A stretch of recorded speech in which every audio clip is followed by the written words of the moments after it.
आगाज में आपको बताएं कि तोशाखाना केस में सजा बादिउर नजर में गलत है। Chief justice of Pakistan justice Umar Ata Bandial के तोशाखाना के खिलाफ अपीलों के केस में रिमार्क्स। कहा, चेयरमैन पीटीआई को तो सुना ही नहीं गया। रिमांड ऑर्डर के अगले ही दिन सजा देकर मुलजिम को जेल भेज दिया गया। फिलहाल इन गलतियों पर मुदाखलत नहीं करेंगे। ट्रायल कोर्ट ने जिस फैसले की बुनियाद पर इख्तियार समात का फैसला लिया वो कलअदम हो चुका है। मामला हाई कोर्ट में है, इसलिए आज मुदाखलत नहीं कर रहे। कल हाई कोर्ट की समात के बाद इस केस को देखेंगे। अपीलों पर समात कल तक के लिए मुलतवी कर दी गई। चेयरमैन पीटीआई के खिलाफ तोशाखाना केस में इस्लामाबाद हाई कोर्ट के फैसले के खिलाफ समात चीफ जस्टिस उमर अता बंदियाल की सरबराही में हुई। दौरान समात चीफ जस्टिस ने रिमार्क्स दिए कि बादिउर नजर में ट्रायल कोर्ट ने अपने फैसले में गलतियां की हैं। चेयरमैन पीटीआई को तो सुना ही नहीं गया। 3 मरतबा केस कॉल करके ट्रायल कोर्ट ने मुलजिम को सजा सुनाकर जेल भेज दिया। हम आज मुदाखलत नहीं करेंगे। कल हाई कोर्ट अपीलों पर समात करे। अदालत आलिया में होने वाली प्रोसीडिंग को देखेंगे, फिर मुकदमा सुनेंगे। इलेक्शन कमीशन के वकील अमजद परवेज का कहना था कि ट्रायल कोर्ट ने फैसले से कबल 3 बार मुलजिम को मौका दिया था। मुलजिम की अदम हाजिरी पर ट्रायल कोर्ट ने तोशाखाना केस का फैसला जारी किया। जस्टिस मुजाहिर अली अकबर नकवी ने इस्तफसार किया कि ट्रायल कोर्ट ने हक दिफा के बगैर तोशाखाना केस का फैसला कैसे कर दिया। तोशाखाना केस के फैसले की इतनी जल्दी क्या थी। जस्टिस जमाल मंदोखेल ने रिमार्क्स दिए कि आपका केस तो अब ट्रायल कोर्ट में ज़ेरे इल्तवा नहीं। आपका केस सुनकर अब हम कहाँ भेजेंगे। चीफ जस्टिस उमर अता बंदियाल ने कहा कि आप आहिस्ता आहिस्ता हमें समझाएं। आप कहते हैं कि पहले मामला मजिस्ट्रेट उठाएगा, फिर ही सेशन कोर्ट में ट्रायल होगा। इस पर लतीफ खोसा ने कहा कि जी मजिस्ट्रेट पहले देखेगा कि केस बनता भी है या नहीं। चेयरमैन पीटीआई के वकील लतीफ खोसा के दलाइल मुकम्मल होने के बाद सुप्रीम कोर्ट ने तोशाखाना केस की समात कल दिन 1 बजे तक मुलतवी कर दी। चेयरमैन पीटीआई ने इस्लामाबाद हाई कोर्ट के 3 अगस्त का फैसला चैलेंज कर रखा है। इस्लामाबाद हाई कोर्ट ने तोशाखाना केस काबिल समात होने का मामला मातहत अदालतों को वापस भेजा था। चेयरमैन पीटीआई ने तोशाखाना केस का ट्रायल मुअत्तल करने की भी इस्तदा कर रखी है। चेयरमैन पीटीआई ने इस्लामाबाद हाई कोर्ट के चीफ जस्टिस पर अदम एतमाद का इजहार कर दिया। चेयरमैन पीटीआई ने chief justice Islamabad high court के खिलाफ सुप्रीम कोर्ट से रुजू करते हुए तमाम मुकदमात लाहौर या पेशावर मुंतकिल करने की इस्तदा कर दी। चेयरमैन पीटीआई ने मौक़िफ़ अपनाया है कि उन्हें जेल में रखने की हर मुमकिन कोशिश की जा रही है ताकि वो इंतखाबात में हिस्सा ना ले सकें। चेयरमैन पीटीआई ने chief justice Islamabad high court पर अदम एतमाद का इजहार करते हुए सुप्रीम कोर्ट में दरखास्त दायर कर दी। वकील सरदार लतीफ खोसा की वसातत से दायर दरखास्त में चेयरमैन पीटीआई ने मौक़िफ़ इख्तियार किया कि इस्लामाबाद हाई कोर्ट को मेरे तमाम मुकदमात की सुनवाई से रोका जाए। मेरे खिलाफ तमाम इंक्वायरियाँ और ट्रायल भी इस्लामाबाद हाई कोर्ट से मुंतकिल किए जाएँ और तमाम मुकदमात इस्लामाबाद हाई कोर्ट से लाहौर या पेशावर हाई कोर्ट मुंतकिल किए जाएँ। चेयरमैन पीटीआई ने मौक़िफ़ अपनाया कि chief justice Islamabad high court के मेरे खिलाफ तासुब के बारे में ठोस शवाहिद मौजूद हैं। मुझे जेल में रखने की हर मुमकिन कोशिश की जा रही है ताकि मैं इंतखाबात में हिस्सा न ले सकूं। मुझे मेरे कानूनी हुकूक से महरूम रखा जा रहा है। चेयरमैन पीटीआई का कहना है कि जज हुमायूं दिलावर मुझे सजा देने के लिए तैयार था, इसलिए मेरा मुकदमा उसके पास भिजवाया गया। Chief justice Islamabad high court की हदायत पर जज हुमायूं दिलावर ने मुझे सजा सुनाई। नाज़रीन, 9 मई वाक़यात पर चेयरमैन तहरीक इंसाफ से तहकीकात के लिए जॉइंट इन्वेस्टिगेशन टीम का अटक जेल जाने का फैसला। पुलिस हुक्काम का कहना है कि इंसदादी दहशतगर्दी अदालत की इजाज़त के बाद जॉइंट इन्वेस्टिगेशन टीम जुमे के रोज़ जेल जाकर चेयरमैन तहरीक इंसाफ से तहकीकात करेगी।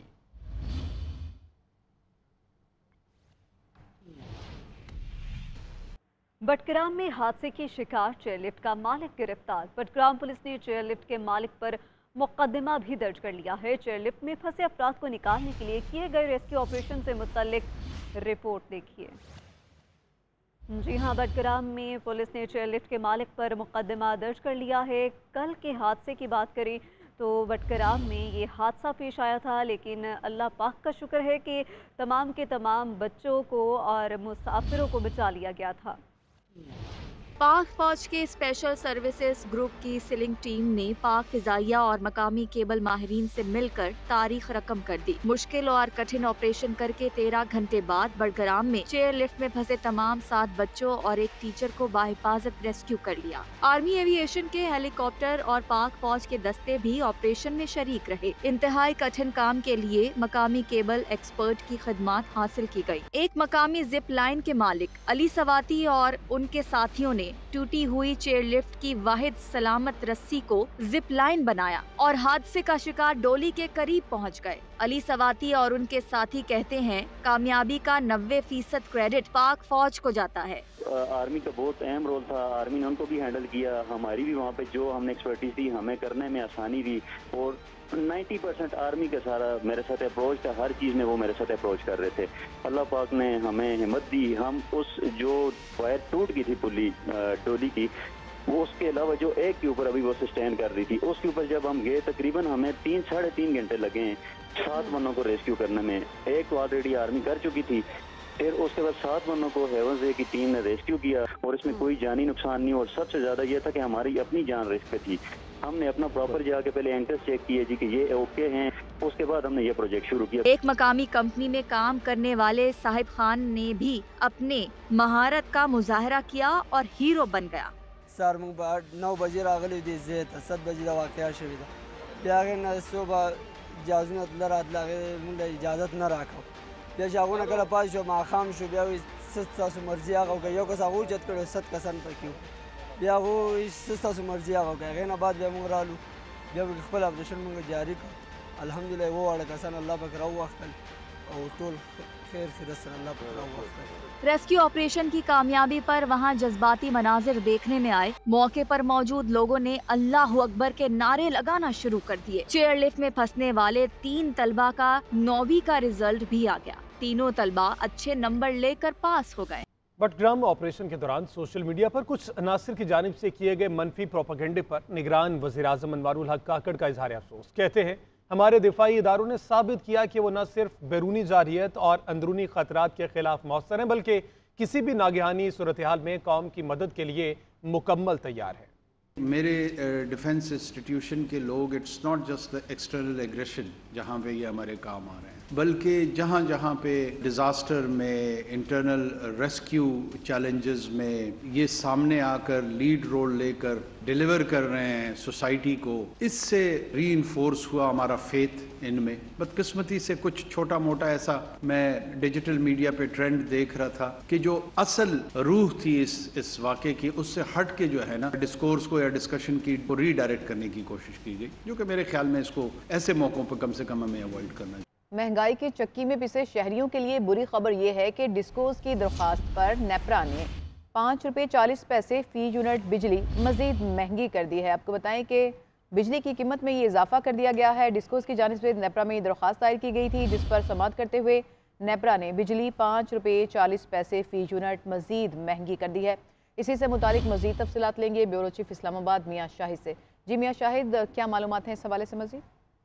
देखिए, हुकूमत ने IMF को एक शेड्यूल दे रखा है जिसके तहत बिजली जो है महंगी की जाएगी और सब्सिडी जो है वो तदरीज कम की जाएगी। और आज भी समाअत हुई है। डिस्कोस ने एक एप्लीकेशन दी थी जिसमें उन्होंने 5 रुपये 40 पैसे फी यूनिट बिजली महंगी करने की दरखास्त की थी। 144 अरब रुपए सार्फिन से वसूल किए जाएंगे और ये 1 अक्टूबर से इसका इतलाक होगा।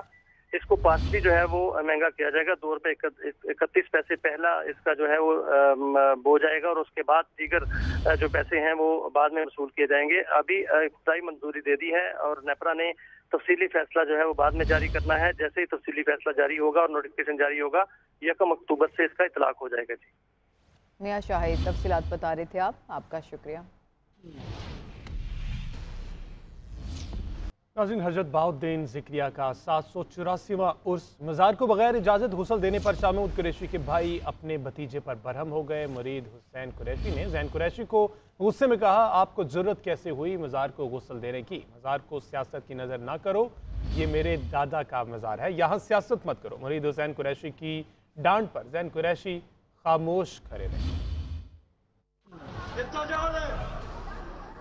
कुरैशी खानदान में दजाल पैदा हुए और सबर ये सियासत नहीं है, मेरे दादा की मज़ार है।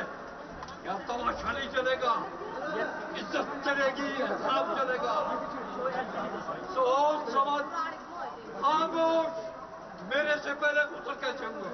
मेरे भाव कौन?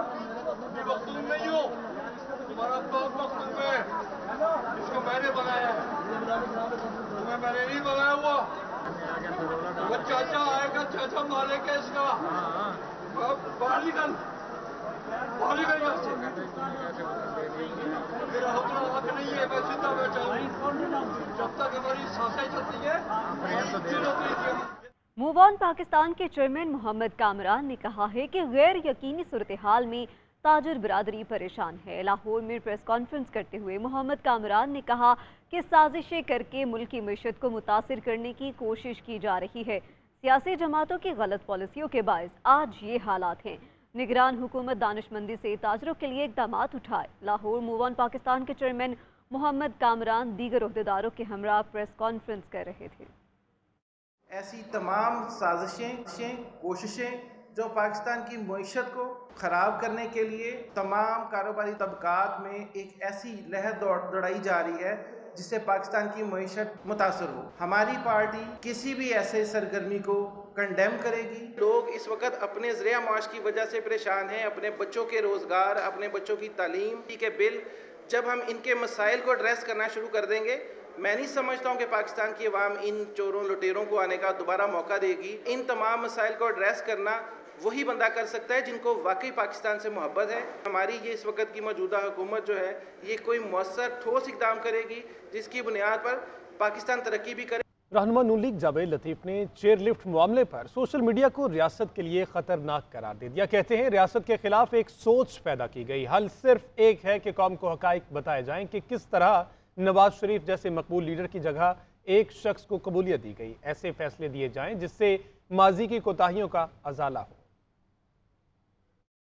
के जो फंसने के बाद जो सोशल मीडिया पे प्रोपेगेंडा किया गया वो कभी भी दूर नहीं हो सकेगा और उससे रियासत को नाकाबिले तलाफी नुकसान पहुंच रहा है। जो कुछ आपको नजर आ रहा है ये आप उस भयानक साजिश का, उस भयानक प्रोजेक्ट बनाने वालों की जो मनसूबाबंदी थी उसके नतायज आपको सामने आ रहे हैं। तो उसका हल सिर्फ और सिर्फ यही है कि आज हकायक कौम के सामने रख दिए जाएं, कौम को बता दिया जाए कि मकबूल लीडरशिप को तोड़कर जब कबूलियत वाले लोगों को लाया जाता है तो उससे रियासत को इस तरह नुकसान पहुंचता है। नैब ने साबिक वज़ीर आला पंजाब परवेज इलाही के बेटे मोनिस इलाही को अपनी छानबीन में करप्शन और मनी लॉन्ड्रिंग में मुलव्विस करार दे दिया। दूसरी तरफ एहतसाब अदालत ने मोनिस इलाही के सेक्रेटरी सुहेल असगर के जिस्मानी रिमांड में 29 अगस्त तक तौसी कर दी है। लाहौर से इबादुल हक की रिपोर्ट देखिए। मोनिस इलाही के खिलाफ सरकारी ठेकों में किकबैक्स लेने की नैब इंक्वायरी की रिपोर्ट मंजरे आम पर आ गई। नैब के मुताबिक मोनिस इलाही ने अपने फ्रंट मैनों अजमत हयात और सुहेल असगर के जरिए ठेकों की मद में किकबैक्स ली। नैब रिपोर्ट में ये इंकशाफ भी हुआ कि परवेज इलाही के वजीर आला बनने पर उनके बेटे के असासों में इजाफा हुआ। रिपोर्ट में निशानदेही की गई कि मोनिस इलाही ने जुलाई 2022 से अपने बैंक अकाउंट्स में मुल्की और गैर मुल्की भारी रकूम जमा कराई और 72 मिलियन रुपए से 384 कनाल अराजी खरीदी। नैब के मुताबिक खरीदी गई अराजी बज़ाहिर किकबैक्स और रिश्वत की रकूम से बनाई गई। मोनिस इलाही ने अपने वालिद के वजीर आला के ओहदे का गलत इस्तेमाल किया। रिपोर्ट में ये इल्जाम भी लगाया गया कि मोनिस इलाही ने गुजरात में पसंदीदा कंट्रैक्टर्स को ठेके दिलवा कर रिश्वत वसूल की। उधर नैब ने मोनिस इलाही के सेक्रेटरी सुहेल असगर और शरीक मुलजिम खालिद महमूद को जिस्मानी रिमांड खत्म होने पर एहतसाब अदालत में पेश किया। अदालत ने सुहेल असगर के जिस्मानी रिमांड में 6 दिनों की तौसी कर दी और शरीक मुलजिम खालिद महमूद का जिस्मानी रिमांड देने की इस्तदा मुस्तरद कर दी। अदालत ने खालिद महमूद को 14 दिनों के जुडिशल रिमांड पर जेल भेज दिया है।